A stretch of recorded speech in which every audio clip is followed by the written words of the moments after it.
It is hard to believe, but the 222 Remington did not only spawn a variety of very successful cartridges, it also failed itself. Also called the Triple Deuce, it came to be in 1950 without any parent cartridge of its own. Designed by Mike Walker of Remington, it did come to some popularity in Benchrest competitions. It made an impression, setting one accuracy record after another. For example, a one-hole group with 5 shots in 1973.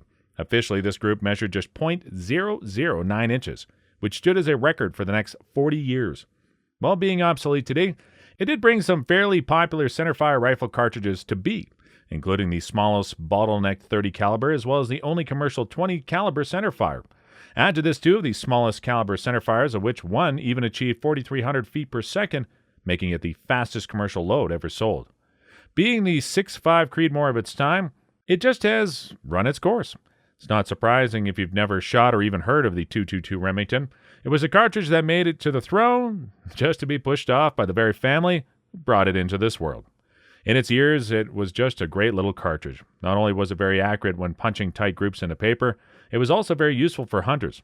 From foxes to dogs, over woodchucks and crows, all the way to coyotes, the Triple Deuce worked flawlessly.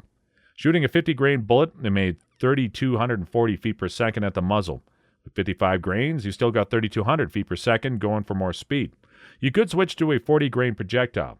This brought you all the way up to 3,580 feet per second. What is not to like about these numbers? With it, you could easily flatten deer and feral hogs. It was even able to take on moose and caribou. To accomplish all this, you did not even need an awful amount of powder. It became more popular than the .22 Hornet, being 500 to 600 feet per second faster at the muzzle. It even outshone the .220 Swift, which itself was 600 to 700 feet per second faster than the Triple Deuce. It was a cartridge that could give you it all. Shooting it was not very expensive, allowed for a long barrel life. The accuracy was just great, and the recoil could barely be felt. Last but not least, it was very useful even at longer distances. So, what went wrong? Well, today you'd be hard-pressed trying to find a gun chambered for the Triple Deuce. The reason for that is simple. Almost every manufacturer jumped on the wagon of the 223 Remington. It was this little cartridge that brought about the end of the 222. Actually, the 223 was just the final nail into the coffin of the 222. It all started already earlier with a member of the family that was much closer to the original Triple Deuce itself, the 222 Remington Magnum. This little fellow stepped into the world just 8 years after the Triple Deuce. It was a stretched version with the aim of winning a military contract. While the Army took a look and rejected it, Remington did not give up on it and let it loose on the sport shooters. With a longer case and a shorter neck, it just had more space for powder, bringing its muzzle velocity up by 100 feet per second. That was quite convincing for most of the shooters, initiating the downfall of the Triple Deuce. While the Army was not convinced of the advantages of the stretched 222 Remington Magnum, most importantly due to cost, it did adopt the 5.56x45. The difference between the two cartridges were minimal at best, leading to Remington throwing it on the market as the 223 Remington. Being just a hair shorter than the stretched Magnum cartridges, it managed to shoot the same projectiles at the same speeds within the same SAMI specs.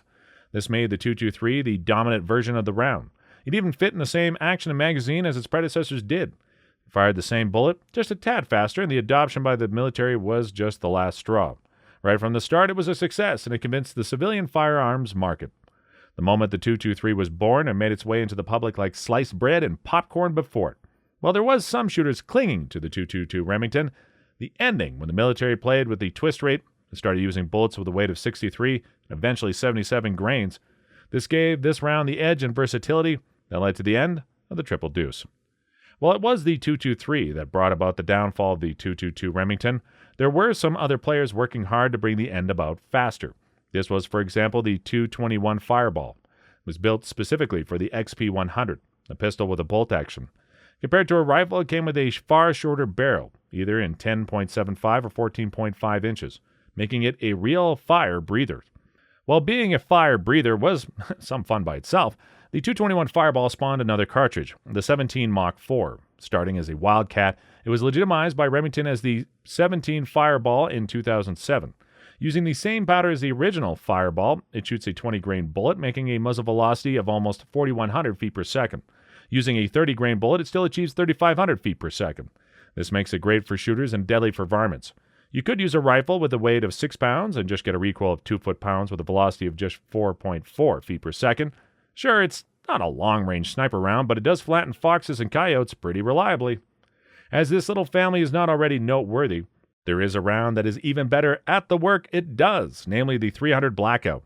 This cartridge mates the case of the 222 Remington, albeit a little short, with the bullet of the good old 308. It is on the face of this rather ridiculous. You get 7 to 10 grains of powder into that case and try to shoot a 220 grain bullet. But it works. The clue is that the muzzle velocity is just 1,000 feet per second. This means the projectile stays subsonic, and that makes it quiet. That's a great advantage for the military. Also, it makes it a great round for feral hog hunters. What makes the Blackout cartridge even more interesting is the fact that it was originally developed by the Advanced Armament Corporation. However, in 2010, it was acquired by Remington, who then submitted this cartridge to SAMI to market it commercially. Being popular nowadays, there are more than 100 companies offering the Blackout cartridge. While the 300 is anything but fast, there is a member of the 222 family that does bring quite some speed to the table. This is the 17 Remington.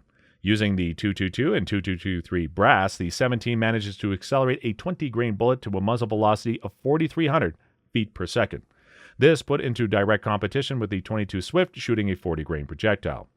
To make the neck for the 17 Remington longer, the shoulder of the 223 case was pushed back a little.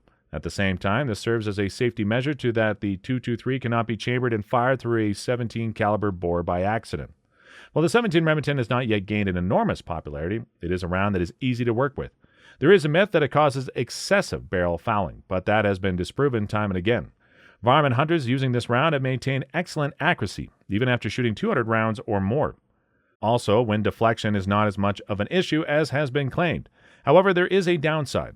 At 300 yards, this little projectile does only punch with an energy of 319 foot-pounds. This makes it more useful for distances of 200 yards and below. There have been some wildcat versions managing some good results on turkey and whitetails. Using 177 bullets with weight of 20 to 30 grain, they explode inside the body of the target after impact so that the fur remains in perfect condition. While the 222 Remington Magnum left the world stage a long time ago, it did make a comeback thanks to Hornady and Ruger. They reshaped it into the only commercial loaded 20 caliber cartridge, calling it the 2004 Ruger. With a 32 grain bullet, this round broke the Mach 2 barrier with a muzzle velocity of 4,158 feet per second. This makes it interesting for a lot of shooters who do want to go faster but do not like a small caliber like the 17 Remington. The projectile does not drop very much over distance, and it does come with a soft recoil. Using a rifle with a weight of 7 pounds, it equates to just 3.38 foot-pounds and a velocity of 5.57 feet per second.